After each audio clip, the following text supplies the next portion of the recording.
10 pinaka-nakakatakot na lugar sa Pilipinas batay sa mga kwento, alamat, at ulat ng kababalaghan. 1. Diplomat Hotel, Baguio City. Dati itong kumbento at naging hotel noong panahon ng Hapon. Maraming ulat ng multo ng mga madre, pari, at mga taong pinugutan ng ulo. Maririnig daw ang iyak, sigaw, at pagbagsak ng mga bagay kahit walang tao.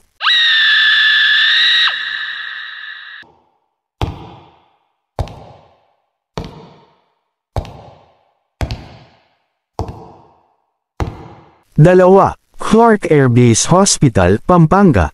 Dating ospital ng mga sundalong Amerikano noong World War II. Itinuturing na isa sa mga most haunted places in the world. May sightings ng mga sundalong multo at naririnig ang mga sigawan at iyakan ng mga nasugatan.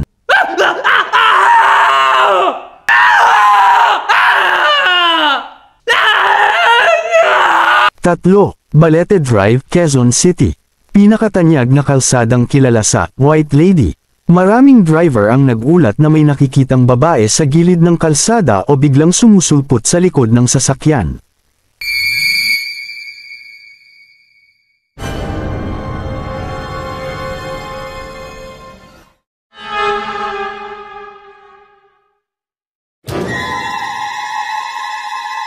Apat, Corregidor Island, Cavite. Dito naganap ang madugong labanan noong World War II.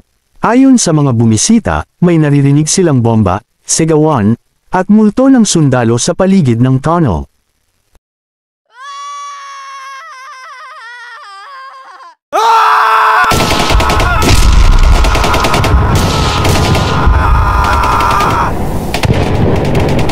Laperal White House, Baguio City. Isang lumang bahay na may kasaysayan ng karahasan noong panahon ng digmaan.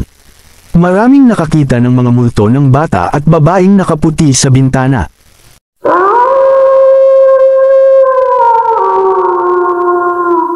6. Manila Film Center, Pasay City.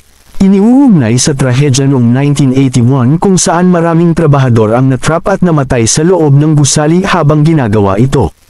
May mga kwento ng kaluluwa ng mga biktima na gumagala pa rin sa lugar.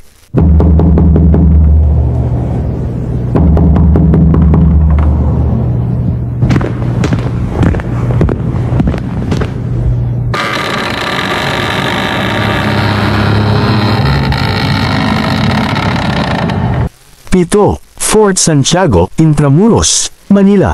Dito ikinulong si Jose Rizal at maraming iba pang biktima ng karahasan ng Kastila at Hapon. May mga ulat ng nakikitang kaluluwang nakatali, umiyak, o sumusunod sa mga bisita.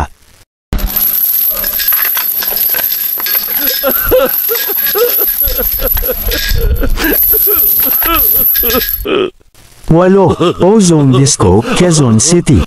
Lugar ng isa sa pinakamalalang sunog sa kasaysayan ng Pilipinas noong 1996. Aabot sa 160 katao ang nasawi. Sinasabing may naririnig pa rin daw na tugtugin, iyakan, at multo sa loob ng lugar.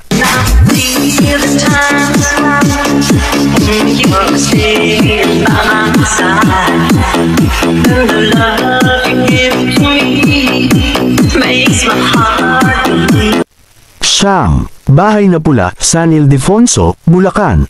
Dating bahay ng mga Hapon kung saan umano ginahasa at pinatay ang mga babae noong World War II. Isinumpa raw ang lugar at maraming nakakakita ng multong babae na umiyak o sumisigaw.